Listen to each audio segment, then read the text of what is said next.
Najväčšia komodita v 20-ke je čas. A najväčšia pasca je, že ho premrháš na veci, ktoré ti nič neprinesú. Mladí si myslia, že majú dosť času na plánovanie a investovanie, ale keď príde rodina, hypotéka a kopa výdavkov, zrazu je všetko len o výplate. Ahojte, vítajte vo Finstability, kanáli o peniazoch a investovaní, pretože verím, že každý si zaslúži šancu byť finančne stabilný. Dnes sa pozrieme na 5 pascí, do ktorých sa mladí najčastejšie chytia a ktoré ich môžu stáť celé roky života. Každý túži po vlastnom bývaní, mať svoj priestor, svoj štýl, pocit slobody. Znie to super, ale ak nemáš našetrené a nie je to investičný byt, ľahko sa z toho stane pasca. Hypotéka ti zožerie veľkú časť príjmu a zrazu ti chýbajú peniaze práve na to, čo ťa môže posunúť dopredu. Investície do seba, do vzdelania, do vlastného projektu.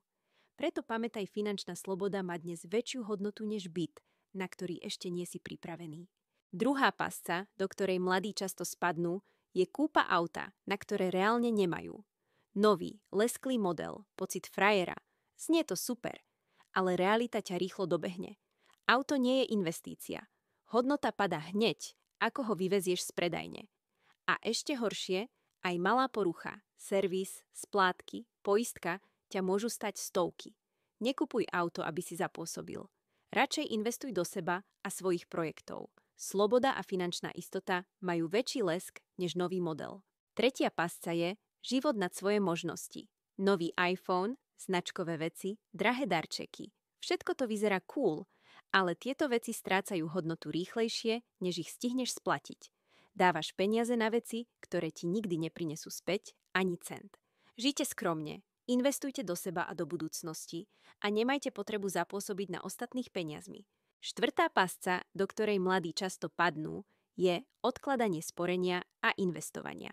V 20-ke sa dôchodok zdá ďaleko, ale aj malé pravidelné investovanie dnes sa môže za 20-30 rokov premeniť na poriadne bohatstvo. Najväčšia chyba je čakať.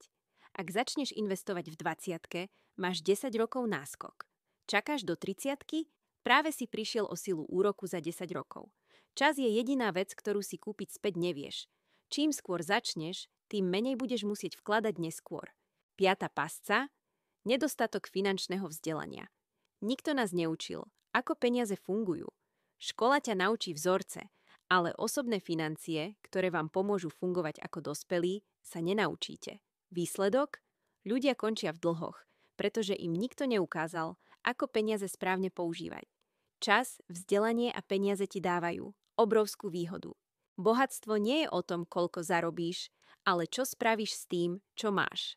Celý život počúvame, že rozprávať sa o peniazoch je nevhodné, ale keď nehovoríme o peniazoch, nemôžeme sa nikdy posunúť.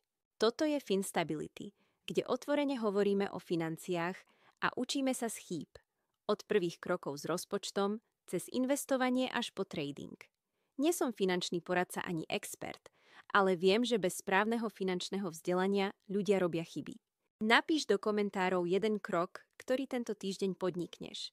Každý malý krok sa počíta a nikdy nevieme, koho inšpirujeme len tým, že začneme. Ak ti toto video dalo hodnotu, daj like, odoberaj kanál a zdieľaj ho s priateľom, ktorý je pripravený posunúť sa vyššie. Toto nie je len kanál, toto je komunita, kde úspech budujeme spolu.